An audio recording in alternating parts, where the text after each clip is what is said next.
Marie, alors pour ceux qui suivent nos épisodes technopédagogiques sur internet, on s'était fait un hangout sur la classe inversée il y a janvier. Oui, à peu près, cet ouais. hiver. Cet hiver. C'est quoi une classe inversée? Où est-ce que tu en étais? Patati, comment tu procédais? Donc référence à cette vidéo-là. Donc on va partir de cet état-là et puis on va discuter qu'est-ce qui s'est passé depuis ce mois de janvier. Parce que si ma mémoire est bonne, en janvier, tu étais en train de me dire oh, j'ai vu un truc qui m'intéresse beaucoup, c'est les neurosciences.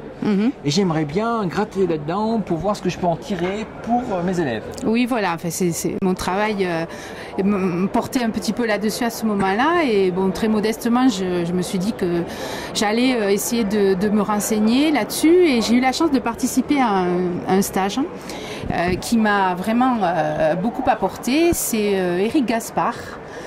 Qui est professeur de mathématiques dans l'Académie de Montpellier et qui est venu proposer une formation dans l'établissement voisin sur la neuroéducation. Et donc son programme sur la neuroéducation, ça s'appelle NeuroSup.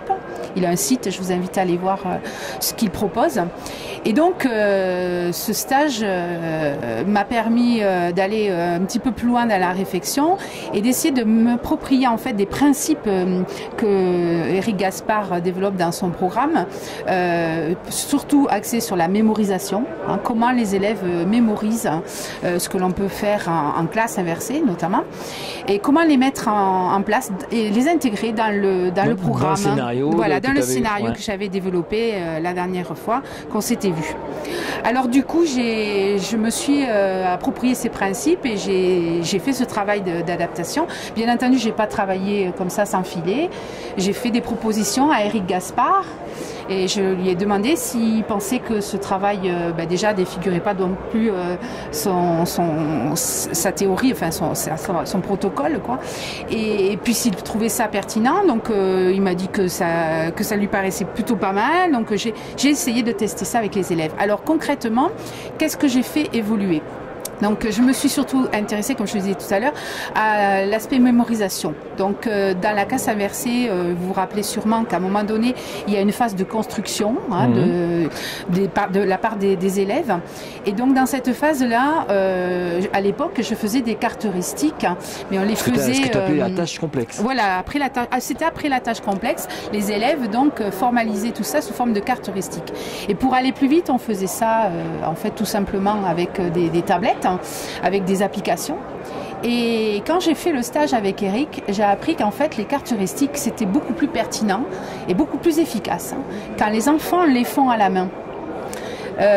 Tout simplement parce que on va passer par le tracé graphique, on va pouvoir personnaliser aussi la carte et on va additionner d'ailleurs à la carte des petits indicateurs, on appelle ça des indices récupérateurs, qui en bout de branche vont pouvoir en fait symboliser la notion que l'on va développer. Et donc j'ai commencé à travailler avec les enfants dans ce sens-là. Et puis ensuite ces cartes heuristiques donc faites à la main, on les a carrément recopiées dans le classeur. Et puis à partir de là, j'ai établi en fait une fiche outil que j'appelle la fiche mémo. Et là encore, un des principes de la neuroéducation, c'est pour que l'élève retienne en fait la notion, il est important de programmer entre guillemets le cerveau et de dire au cerveau en fait, il faut que tu retiennes ça parce que, voilà. Et donc sur la fiche mémo, à chaque fois qu'on veut retenir dans la classe une notion importante, on donne toujours du sens. Je dois retenir ça, tu dois retenir ça parce que, voilà, je vais faire ça. Donc sur la fiche mémo, les enfants notent effectivement la finalité de l'apprentissage et ensuite sur la fiche mémo, on va aussi, au lieu de faire ce qu'on fait tous, hein, c'est-à-dire nommer, définir, définir par exemple le théâtre au Moyen-Âge, eh bien on va plutôt le dénommer, c'est-à-dire utiliser les QCM. Et encore une fois, ça c'est la neuroscience qui nous dit, c'est beaucoup plus facile de définir une notion en la nommant et en disant aussi, en évoquant ce qu'elle n'est pas, plutôt que de la définir avec une définition classique. Donc sur la fiche mémo, vous allez trouver aussi des QCM. Voilà. Et ce travail-là est fait par les enfants. Hein. C'est-à-dire que ce sont mis ça en œuvre quand ? Eh bien, juste après le stage, à partir de février, février jusqu'en juin. Et est-ce que tu as vu rapidement. Alors oui, je vais en parler en suivant. Donc là, on est sur des outils de mémorisation. Oui. Et puis ensuite, j'ai essayé aussi de remettre en place des outils de vérification. Ouais. Donc activer un petit peu, réactiver les notions, mémoriser en classe et puis vérifier ensuite que ces notions sont acquises. Et là, j'ai mis en place encore une fois une des pistes d'Éric Gaspard, à savoir le vote. Voilà. Donc on a instauré un fil rouge. Ouais. À chaque séance maintenant, sur les îlots, il y a donc des cartes de vote, des rouges, des vertes, très simple, vrai, faux. Et à la fin de l'heure... C'est une par îlot ou une par élève? Par élève, pardon. Hein. Et à la fin de l'heure, on réactive. Voilà, on fait le fil rouge. On appelle ça le fil rouge dans la classe. Et donc, c'est moi qui le propose, ou ça peut être aussi un élève. On vient, on pose des questions, et les élèves votent. Donc, réponse juste, vraie, verte, fausse, rouge. Bon, c'est très facile à mettre en place. Et l'avantage, donc, c'est que là encore, eh bien, visuellement, très très vite, on voit ce qui a été retenu, ce qui n'a pas été retenu.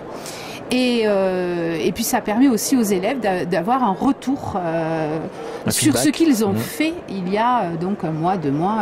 Et les élèves, c'est assez amusant parce que donc c'est là que je me suis rendu compte que ça avait porté ses fruits parce que les élèves d'abord réclamaient ce fil rouge et ensuite quand on apprenait, ils savaient que dans 1 mois ou dans 2 mois, on allait être interrogé, on allait les réinterroger sur ça. Et donc, encore une fois, ils programmaient, on va dire, ils programmaient cette notion de manière à la garder dans la mémoire à long terme, parce qu'ils savaient qu'il allait avoir effectivement ce petit côté un peu ludique, et bien sûr, ça les amuse beaucoup. Voilà, alors en gros, si je résume, les principes de mémorisation et des principes de réactivation. Réactivation dans la mémoire profonde. Tu fais plein de choses. Tu t'investis beaucoup, on te voit partout sur les réseaux sociaux, sur Twitter. Qu'est-ce que toi, ça t'apporte à toi dans ton développement personnel, professionnel? Pourquoi tu fais ça? Quelle est ta perspective? D'abord, je fais ça d'abord pour mes élèves. Voilà, ouais. C'est la première finalité de tout ça, c'est les élèves. Si j'avais pas de classe, je crois que j'en serais pas là aujourd'hui. Ce sont les élèves qui m'amènent à me poser toutes ces questions face à leurs difficultés, quelquefois face à leur détresse. Je me dis que je dois, c'est mon devoir d'enseignante d'essayer de répondre à ces difficultés. C'est ta première motivation. Bien sûr, voilà, et je pense que je partage, je pense cette posture avec beaucoup d'enseignants, évidemment. Mais moi, je connais pas mal d'enseignants. J'aimerais pas, je voudrais pas qu'au bout d'1 an, 2 ans, 3 ans, 5 ans, tu dis je fais toujours la même chose, j'avance pas, je suis pas reconnu, je suis tout seul dans mon coin. Toi, on entend souvent ces discours-là. Pourquoi je fais autant d'efforts, je suis pas payé plus, etc., etc. Donc il y a une décroissance de la motivation jusqu'à tout laisser tomber, quoi. C'est quoi l'objectif? Voilà. Alors pour l'instant, je vais dire que mon objectif, c'est de partager mes réussites. Ça, c'est ce qui me motive. C'est vraiment ça qui me motive. Je me décourage pas. Je cherche pas à être connue. Comme je l'ai dit, ce qui me plaît beaucoup, c'est de travailler avec mes élèves, d'innover, de travailler avec eux. T'as besoin de partager et aussi, voilà. J'ai le besoin de partager parce que quand on partage, on reçoit beaucoup. Et sur Twitter, c'est vrai que systématiquement, je tweete tout ce que je fais. Alors ce qui est bien, ce qui est pas bien, bon, j'ai quelquefois des critiques, mais c'est ça qui m'intéresse, c'est ce partage. Après, l'ambition personnelle, moi j'ai envie de continuer. Tu voudrais pas évoluer, par exemple, la formation de formateur ou J'en fais. Je suis déjà formatrice dans l'académie de Bordeaux. Je travaille avec l'IPR de lettres, Monsieur Massé, qui m'a beaucoup accompagnée depuis que. C'est nouveau ou c'est ça fait maintenant 3 ans, je pense, 2-3 ans que je travaille avec lui. Il m'a d'ailleurs beaucoup accompagnée dans ma démarche sur ma classe inversée au début. Donc voilà, je fais de la formation. Et puis, je participe quand je suis invitée à ce genre d'événements. Et c'est ça, je crois que c'est de ça que je me nourris, c'est-à-dire ces rencontres, ces belles rencontres, ce partage, ces échanges. Ça me suffit pour l'instant. Enfin, en tout cas, c'est ce que j'attends. Donc, voilà. Ça te suffit. Qu'est-ce que tu as vu d'intéressant ici à Ludovia? Alors, beaucoup de choses. Pour les citer, j'aime beaucoup le travail que fait Quentin Colombo en mathématiques.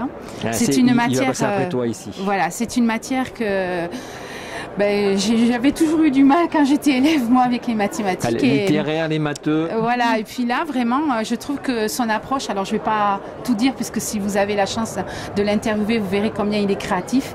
Mais voilà, ce que j'aime, en fait, en général, ce que j'ai retenu ici, ce sont des gens qui sont créatifs. Voilà, alors, le thème de Ludovia cette année, c'est le détournement. Voilà, il y a beaucoup de gens qui détournent des choses, des objets, des contenus, des ressources, mais toujours au bénéfice de leur cours et bien sûr toujours dans l'objectif de faire au mieux avec les enfants. D'accord. Et toi, qu'est-ce que tu as présenté ? Alors moi, ce matin, j'ai présenté un travail que j'ai finalisé au mois de juin dernier et que j'ai créé avec les enfants. C'était un audio-guide pour un voyage sur les traces de Maupassant. Bon, merci. À l'année prochaine alors. Oh ben oui, pourquoi pas. Donc on refera un petit bilan. Tout à fait, voilà. Ça marche. Merci Marie, à la prochaine. Merci, au revoir.